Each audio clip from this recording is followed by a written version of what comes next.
তো আজ আমি বানাবো সোয়াবিনের রেসিপি। আসসালামু আলাইকুম, আমি নার্গিস চলে এসেছি আমার কিচেনে। আজ আমি বানাবো সোয়াবিনের কাবাব রেসিপি। তো চলা যাক কাবাব বানানোর জন্য। তো প্রথমে একটা মিক্সি নিয়ে নিলাম, তাতে 200 গ্রাম সোয়াবিন আমি দিয়ে দিলাম। এবার সোয়াবিনের মধ্যে দিয়ে দেব পেঁয়াজ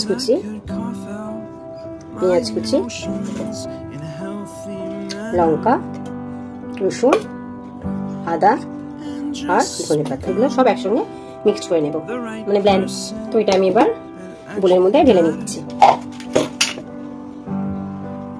এর মধ্যে দিয়ে দেব স্বাদ মতো নুন, একটু কাবাব মশলা, এটা আমার বাড়িতে বানানো কাবাব মশলা, একটু হলুদ গুঁড়ো, একটু লঙ্কা গুঁড়ো, একটু লেবুর রস,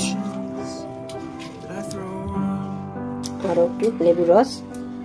তো আমার কাবাব মশলাটা বাড়িতেই বানানো। 2 চামচ বেসন দিয়ে দেবো।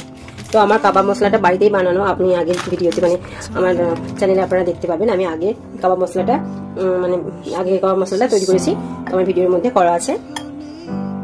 তো এগুলো ভালো করে হাত দিয়ে মাখিয়ে নিয়ে একটা কাবাবের শেপ দিতে হবে। তো আমি এটা কাঠি নিয়ে কাবাবের শেপ দিচ্ছি। এই কাঠির মধ্যে দিয়ে এইভাবে প্রত্যেকটা বানিয়ে নেব। এইভাবে আবারও একটা কম করে এর ভেতরে কাঠি দিয়ে এইভাবে চিপে এইভাবে আমি শেপ করে নিচ্ছি। এভাবে সবগুলো আমি করে নেব।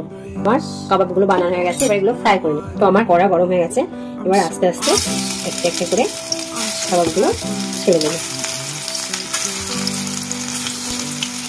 এইভাবে সবকটা আমি ভেজে নেব। তো অন্য পিঠটা এবার উল্টে নেব।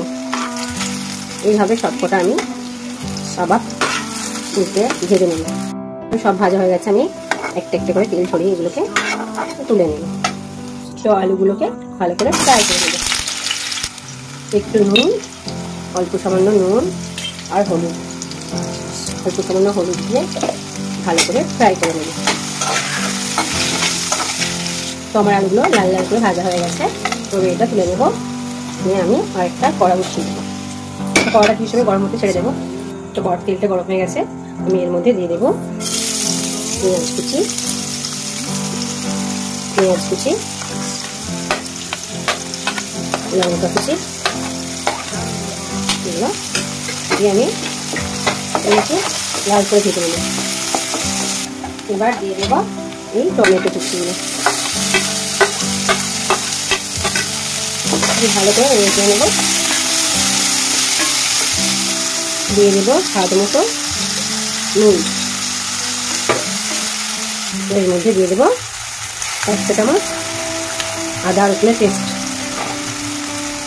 আর দিয়ে দেব অল্প কাশ্মীরি চিলি পাউডার, আর দিয়ে দেবো অল্প সামান্য হলুদের গুঁড়ো, আর দিয়ে দেবো অল্প জিরে গুঁড়ো, আর দিয়ে দেবো কাবাব মশলা। তো আপনারা যদি কাবাব মশলাটা বানাতে চান তো আমার ভিডিও আছে, দেখে নেবেন, দেখে আপনারা বানাবেন। এটা কাবাব মশলা দিয়ে দিলাম, দিয়ে এটাকে ভালো করে কষিয়ে নেব। আমি সেই মিক্সিতে খাওয়া জলটা একটু দিয়ে দিলাম, মধ্যে সেই ভেজে রাখা আলুগুলো দিয়ে দেবো। তো আলুগুলো দিয়ে ভালো করে কষাতে থাকবে, ভালো করে একটু জল দিয়ে কষাতে থাকবে।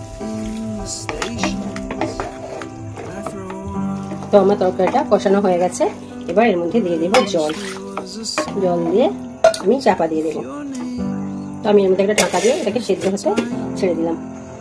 তো এগুলো আমি এবার কাবাবগুলো দিয়ে দিয়েছি, এবার কিছু সময় জন্য ফুটতে ছেড়ে দেবো।